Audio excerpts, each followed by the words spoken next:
शेख हसीना यांचं सरकार उलटल्यानंतर बांगलादेशमध्ये हिंसाचार थांबला होता।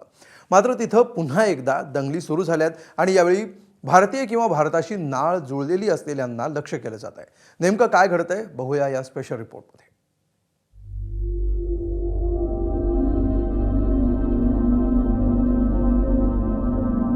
बांगलादेश पुन्हा पेटलाय।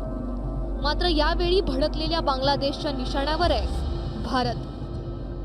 भारतीय उच्चायुक्तालयावर हल्ले सुरू झालेत। रात्री बेरात्री अगदी पोलिसांच्या उपस्थितीत भारतीय उच्चायुक्तालयाला लक्ष्य केलं जात आहे। बांगलादेशच्या मेहमान सिंह नावाच्या जिल्ह्यात एका हिंदू युवकाला जिवंत जाळून मारण्यात आलं। दीपूचंद दास नावाच्या युवकाला आधी बेदम मारहाण करण्यात आली। दीपूचंद दास हा तिथल्या एका कारखान्यात मजुरी करत होता। हल्लेखोरांनी अल्लाहू अकबरचे नारे देत त्याला जिवंत जाळलं।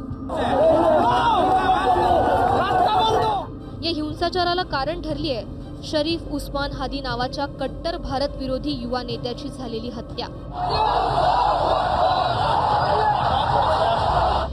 12 डिसेंबर ढाक्यात प्रचारादरम्यान हादीवर काही अज्ञातांनी गोळीबार केला।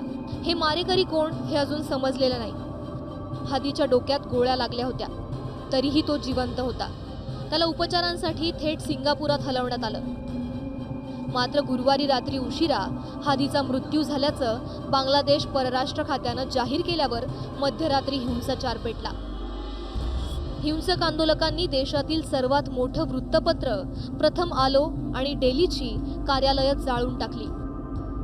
खरं तर हादीला गोळ्या घातल्यापासूनच हिंसक आंदोलनं पेटली होती। प्रामुख्यानं भारतीय उच्चायुक्तालयाबाहेर ही आंदोलनं सुरू होती। त्यानंतर आंदोलकांनी ढाक्यातील राजशाही भागातील शेख मुजीबुर रहमान यांच्या घराला आग लावली। शेख मुजीबुर रहमान हे खरं तर बांगलादेशचे संस्थापक। मात्र देशातून पलायन केलेल्या माजी मुख्यमंत्री शेख हसीना यांचे ते पिता होते। त्यांचे आणि भारताचे घनिष्ठ संबंध, त्यामुळे त्यांनाही लक्ष्य करण्यात येत आहे। ज्याच्या मृत्यूमुळे आंदोलक एवढे हिंसक झाले तो हादी कोण होता ते पाहूयात। शरीफ उस्मान हादी हा बांगलादेशातील एक प्रमुख युवा राजकीय नेता होता। इन्कलाब मंच या संघटनेचा तो प्रवक्ता होता।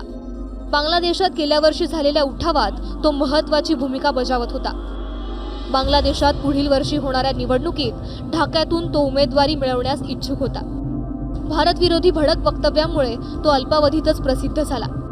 नुकताच त्यानं संपूर्ण ईशान्य भारतासह बांगलादेश दाखवणारा नकाशा प्रसिद्ध करत ग्रेटर बांगलादेश अशी संकल्पना मांडली होती। या नकाशामुळे हादीवर खऱ्या अर्थानं भारतातही टीका सुरू झाली होती। 12 डिसेंबरला ढाक्याच्या पॉल्टन भागात जुम्मा नमाजानंतर हादी बाहेर पडला आणि अज्ञातांनी त्याला गोळ्या घातल्या।